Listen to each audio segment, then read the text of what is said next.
Cash Flow Diary Podcast, episode 126. Welcome to yet another exciting episode of the Cash Flow Diary Podcast, the podcast that teaches you insider tips, tactics, and strategies for creating leverage streams of cash flow into your life. Learn from top-performing entrepreneurs, business owners, investors, and thought leaders from across the globe as they share their secrets to success.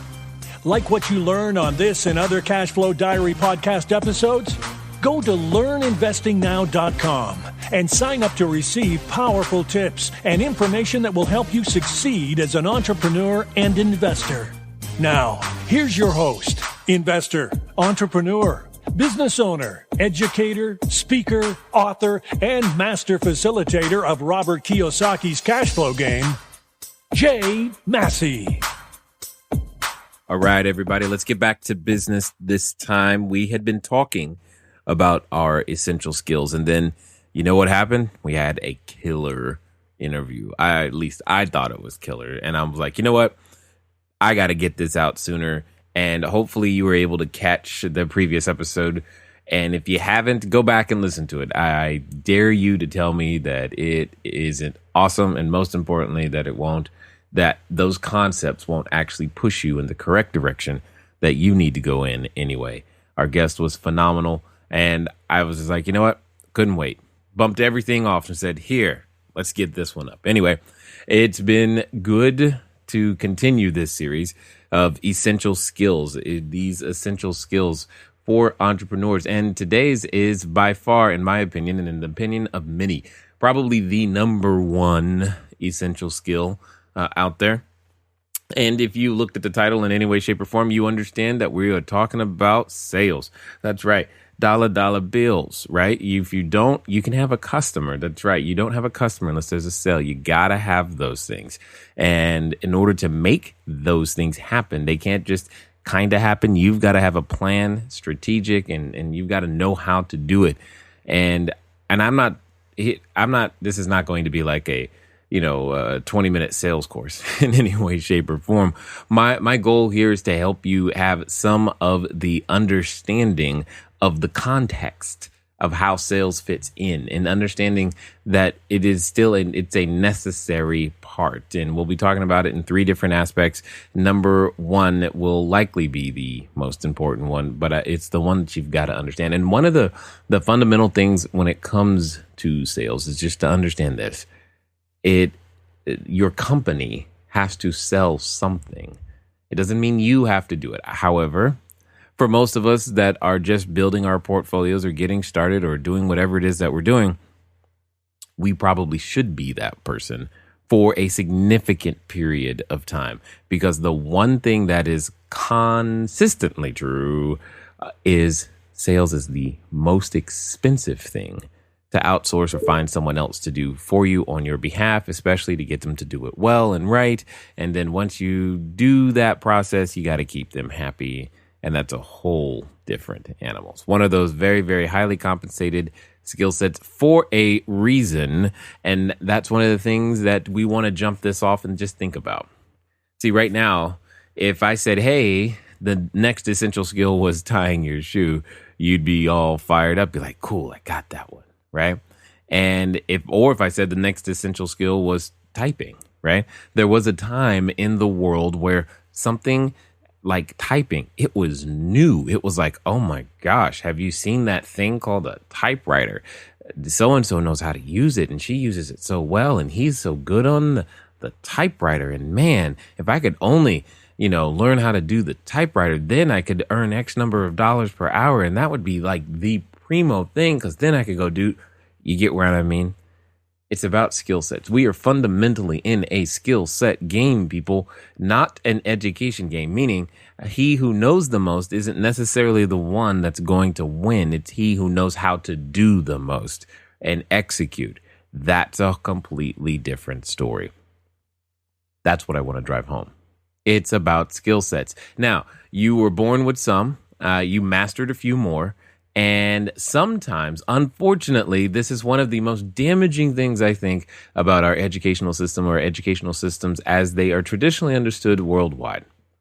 is that we think that once we have graduated from that traditional education system, we are done learning and or picking up new skills. Absolutely, completely false. There's a reason that doctors and lawyers and financial planners and many other individuals with licenses have this thing called continuing education, is because it should, well, continue. Here's my point. He or she with the most skill sets wins. How many skill sets have you gained in the last 12 months? Okay, maybe that's not long enough. Last 24 months, 36 months. Would there be anyone in your life that could point to you and say, hey, wow, you've learned some things. You do things differently. You are more efficient here. You learned a whole new different thing in any way, shape, or form. Adding new skill sets is the name of the game for you, your brand, your business, and how you're going to be able to continue to scale and reach more customers. Restricting yourself to just what you know is a problem. Now, if you do choose to do that, understand your business still needs somebody to do it. So therefore, you're going to have to learn to go attract the individual and retain the individual who is going to do that skill set for you, which by default means you're going to end up gaining a new skill, which is known as recruitment and then management and then leadership, which is completely fine. You're still going to have to learn them anyway, no matter how it goes down. In fact, you're going to have to learn sales because, get this, to hire the salesperson, you got to sell them on the job. It's awesome. All of those pieces go together all the time. They are always present. So there's no avoiding them. So keep that in mind. Now, let's talk about some things as it relates to sales. First and foremost, understand this thing. Nothing happens until there's a sale. You say to me, Jay, well, I don't understand how the electric bill is going to work on this particular property, or what about the utilities, or what about government grants, and what about this, and you know what, it sold for this much 12 years ago. Well, that's wonderful. Nothing happens until there's a sale. You don't need a customer service department. You don't need tech support until there's a sale. If there's no sale, there's no sense in worrying about customer service or tech support. The first thing is to go out there and sell your idea. So as soon as you come up with that next great idea, the next phone call should be to anyone willing to listen and give them a pitch. You're like, I don't even know what the product is, or what about this, and how would this part of the product work? It doesn't matter yet. What matters is, can you sell it? Can you find a way to transfer your energy, your idea to someone else so much so that they go, you know what? That sounds valuable. In fact, let me pay you for that. That would be awesome. Don't worry about all of those other things that are coming into your head. Try to sell your idea. In fact, these are the 5 questions you need to answer in this order all the time to be able to build any business around any concept, idea, or problem that you're solving. These are the 5 questions in this order. It's why, what, when, who, and how. See, most of the time when we come up with a genius idea, the first thing we go is, how on earth am I going to do that? I don't know. You don't know. And because you or I don't know, what ends up happening is we do nothing until we can see how we can do it. Interestingly enough for me, there are many things that I've learned and that our company now does, but it's not because I knew how to do them originally. It's because someone else did. And the interesting thing is even on those things that I did know how to do, they didn't get done for a long time until someone else was able to come along and help me get them up by a certain deadline. But in order for that to happen, I had to be clear on what I wanted done, and most importantly, then therefore why it was necessary. The most important thing you can get clear on right now is, why on earth would you want to subject yourself to this brain damage? Remember, there is an easier way. You can't say, Jay, I just want to earn more money. Wrong answer. Why are you doing this? If you want to just earn more money, if you're currently working a job, go get a second one. Guess what? Goal accomplished. If the goal is bigger than just more money, then let's get real about why you're wanting to do it. Because Those who are not clear on their why will not last, because this is going to take a deep, well-planted root that has lots of water and soil and fertilizer, etc., in order to break through that ground. I've heard it said that bamboo trees can be planted for a significant period of time, even up to 5 years. And during that 5-year time, guess what they still need? Water, nutrients. They still need care. And it's not until 5 years later, then one time overnight, in a very short period of time, it grows dozens, if not hundreds, of feet. Interesting thought. You could be right now in your 5-year period and not even know it, which would be interesting if you fail to water and nurture and care for that seed that's been planted and sitting in you for quite some time. But you've got to be clear on what that seed is, why it's so important. Because building a team around yourself is difficult if you don't know why you're doing it and what it is that you need to get accomplished. You must be clear. Clarity, write this down. Clarity leads to power. The power to do 2 very specific and necessary things in your role as CEO or president or managing member or whatever it is you wish to call yourself. Those 2 things are the power to decide and the power to act. Many people think they know how to decide, but they don't understand the word decision has to do with the root word deci, meaning to cut. And if you cut, if you turn away from and or leave something behind, the options got fewer. If I ask you right now to turn your head to the left, you by default cannot see what is on your right because you have turned your head to the left. You cut off the option of looking to the things on your right. You could be completely blindsided by anything coming from your right now because you are looking to the left. Hopefully you weren't driving and you didn't do that. But you get my point. All I'm saying is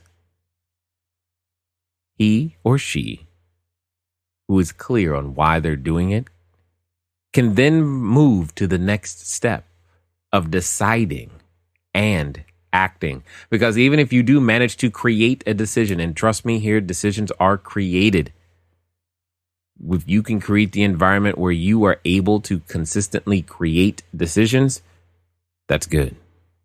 The next thing, though, is, are you able to act on them? You must learn to be able to make decisions with enough information, not all, and then act on them. Because the first sale that you must make is to yourself. So again, I repeat the questions. It goes with why, what, when, who, then, how. Once you're clear on the why, you can begin to understand the what it is that you need to do in order to see those things come to life. And then when that happens, that you are now clear on the what, it's easy to go and say, hey, when would I like to see these things? And then once you realize how overwhelming what it is that you want is, you're like, man, I need some help. Who can help me with just this piece? What's interesting is you don't need to know how this piece is going to be done. But you must be clear on the why and the what so that you can communicate to the person who is the who that's going to help you execute by your deadline what it is that you're looking to do and that you're now clear on why you're doing it. Because if you are not clear to that person, they're not going to be able to be of their greatest benefit. And they will then figure out how, which is great, which is exactly where you want to be. You don't want to be the one that has to come up with all of the answers all of the time. Individuals working with you should be able to own their position, their objective, and make it happen. Ask them to come up with the how. Well, I've never done that before. I didn't ask you if you'd done it before. I asked you to do it. And that's what I'm looking for. That's what you should be looking for. Because nothing happens until there's a sale. And one of the most important sales, as I've said before, is to yourself. And then also, as you probably have guessed, to the team member. You don't need the tech support. You don't need the customer service. Go make a sale. Let me, at this moment, address something that you might be thinking. Or you may have said, or in fact, even if you did actually make it this far, I congratulate you already, especially if you're feeling this way. If you said to yourself, you know what, Jay, I don't like sales. I'm going to say, you're lying. You love them. You absolutely can't wait to make your next sale, in fact. You probably made sales today, even though you did not collect a check. Here's my point. It's not selling. That's what you don't like. Most of us love to assist other people and help them to their destination, especially when we see that we can be a resource to helping them, that we have something that they could use or leverage for their gain to be able to get what they said they wanted. And from that perspective, you can now understand that sales equals service. In fact, unless I sell you something, I am prevented from serving you. I would love to serve you, however, that therefore facilitates that there must be a negotiation of a fair exchange of value. Keywords being fair exchange of value. A general principle that we strive to abide by all the time, and I do mean all the time, is to give more in use value than you take in cash value. To give more in use value than you take in cash value.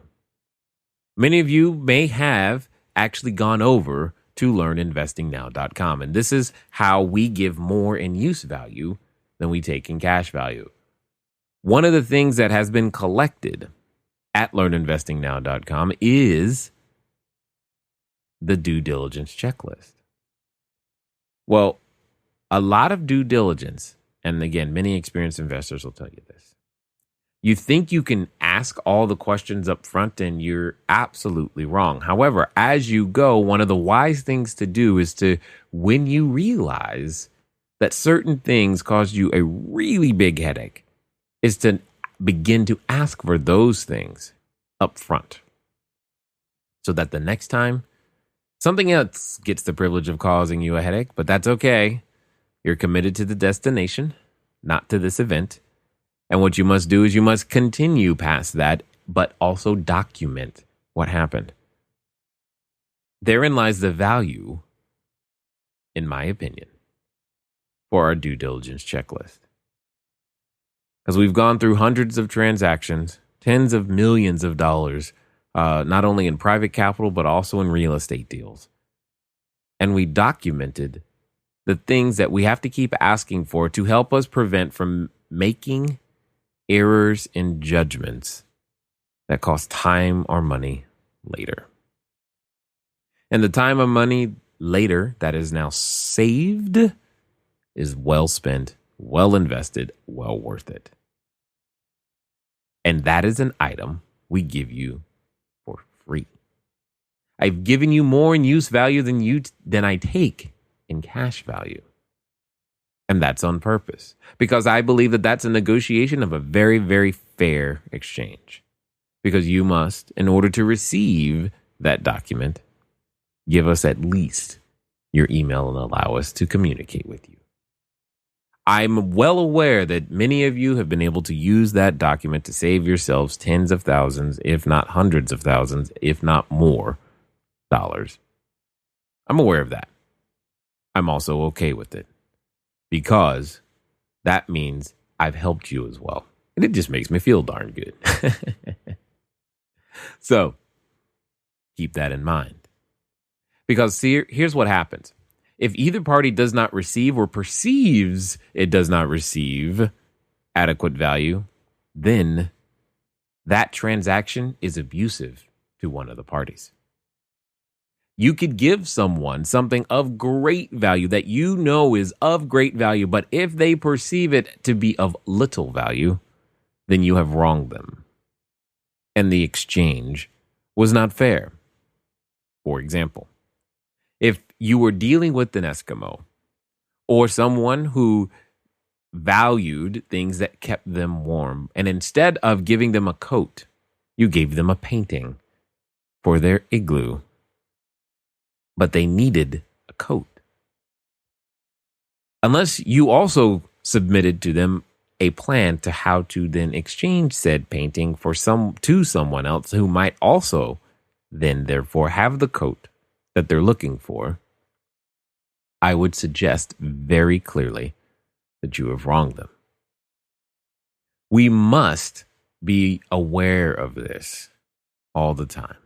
That doesn't mean you have to be perfect at it. It means you have to be aware of it and always give more in use value than you take in cash value. You must give me something that I value more than the thing you are requesting from me. Now, that doesn't mean it actually has to be valued by someone else as more valuable. It just has to be valued by me, by the person you are dealing with. Value is in the eye of the beholder. You must remember that. Occasionally, people, because of their own vantage points, resources, and whatnot, will place greater value on something that you might consider to be of very little value. And that's the point. That's when an exchange has the ability to actually take place and be of benefit to all parties involved. And that's exactly what you're looking for. That's why when someone says to me that, hey, my house just burnt down, there's fire or flood or water damage or this is going on, they're now communicating something that they consider to be of lesser value. And they're now saying, hey, I would love to have what you have, which I currently see as something of greater value. And in those situations, I often go, well, I like your property, which I can see to be of greater value to me than whatever it is that I'm currently possessing that you say you want. And an exchange can begin to take place. Another common misconception in why sales is such an essential skill is because oftentimes we believe we don't know what to say. Interestingly enough, in my experience, what to say is pretty much irrelevant. Because it's not what to say, it's what to ask. The only person who knows why they would give up their funds or money or currency or anything that they consider of value, time, email addresses, address, phone numbers, whatever it is that they consider of value that you are asking for, the only reason they're ever going to give it up is for their reasons, not mine. And their reasons have to be strong enough to warrant relinquishing whatever it is that you are asking for as part of the transaction. If, however, you don't know what those things are, it's your own fault. Which is why the more powerful thing to know is what to ask. If you don't take the time to find out, as my friend Russell Gray says of the real estate guys, diagnosis without prescription is malpractice. Here's what I mean. Imagine if you went to the mechanic and you walk through the door and the only thing he said or she said to you was, "Hi, welcome. That'll be $597, please. You're like, what? I haven't told you what's wrong with my car yet. Now, that would be an interesting way to start the relationship. But I'm guessing that's never happened to you. What about if you went to the doctor? You walked through, you went to the triage nurse, you sat in the office, you waited, which is another example in sales. When the pain is big enough, you will wait. Your customer will wait for your solution as long as it takes. How many of you have ever had an appointment with the doctor, even though you made the appointment, the doctor, for whatever reason, was behind schedule and you had to wait? Did you leave? Or did you call in and say, hey guys, I'm going to be late. I'm trying to get this doctor appointment handled? That's just food for thought. When the pain is big enough, your customer will wait. But here's my point. What if by the time you finally got through the doctor and the triage nurse, you're in the room, you're done the waiting, he or she walks in, they got the clipboard, they're staring at you, and they just go, You go, what? And then they say, well, take 2 of these, you'll be fine. Well, doc, I haven't told you what's wrong yet. Yeah, I know. Just take 2 of these. That's my point. Prescription without diagnosis is malpractice. And it's high time that many of us, yes, you, listening, learned to become professional people who sell stuff. Notice the order in which I said this. I didn't say become a salesperson because most of you know how salespeople are treated. I said become a professional person who happens to sell stuff. And when you do that, your world will begin to change. So if it's not what to say and it's what to ask, I'm going to leave you with some homework, if you will, so that you can begin this question asking journey that I so thoroughly enjoy. I love studying great questions. I love them. They're fun. I try to put myself in situations to where I can pick up new questions all the time. And so I'm going to share some of my inside secrets of where to find the best questions to ask inside of a sales conversation so that you can have them and be armed too. Because one of the best things you could ever do is to study the questions of those that are accomplished at what you are looking to do.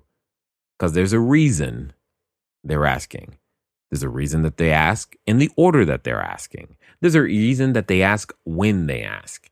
There's a reason that they ask how they ask. And these are all deeper things that you can begin to ask other than just understanding what they're asking. Find out why and when. Why did they ask that? Why did they ask it right then? Why did they ask it that way? And what did you hear and or see in this other person that made you believe that they would have the answer?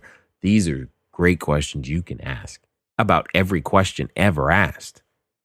And it will begin to reveal how someone is thinking, their motivations, and you'll be able to match up and duplicate and mimic and become better yourself. So, I'll leave you today with 4 very specific places that you could go right now to learn some of the absolute best questions to ask so that you can go and become better and become that professional person who happens to sell stuff. The first place I'm going to suggest very strongly is QVC, or second place, the Home Shopping Network. These are 2 channels, at least they run in the US and many other syndicated places, satellite, blah, blah, blah. Here's the point. All they do is sell stuff all day long. And people voluntarily turn on those channels to be sold stuff. They know the point of the channel is someone's going to come on the TV and sell me something. All right? And they do it voluntarily. Keep that in mind about your customer as well. Another place to go that's really not that popular, but definitely a great place to study some questions, is a car sales lot.